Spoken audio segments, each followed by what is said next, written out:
সেই recruiting agency Saudi আরবের দূতাবাসের সত্যায়ন বা প্রবাসী কল্যাণ মন্ত্রণালয়ের অনুমতি লাগে।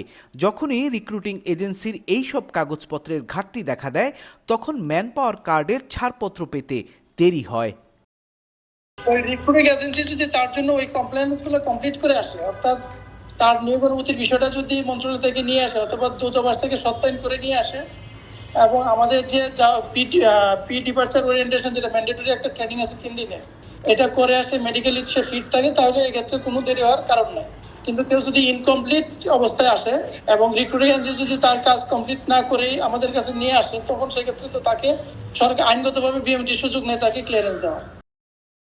রিক্রুটিং এজেন্সির কাগজপত্রের ঘাটতি না থাকলে একদিনের মধ্যেই ম্যান পাওয়ার কার্ড দিয়ে দেয়া হয় বলে জানালেন বিএমইটির পরিচালক জনাব মাসুদ রানা। তবে ম্যান পাওয়ার কার্ড পেতে গন্তব্য দেশের দূতাবাসের সত্যায়ন পাবার প্রক্রিয়াটিকে হয়রানিমূলক বলে মনে করেন বায়রার সাবেক যুগ্ম মহাসচিব ফখরুল ইসলাম।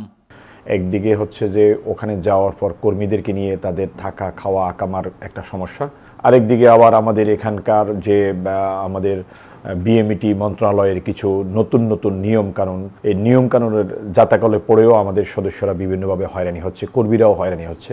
কর্মীদের বিদেশ যাবার পথ সহজ ও কর্মী বান্ধব করার দাবিও সংশ্লিষ্টদের।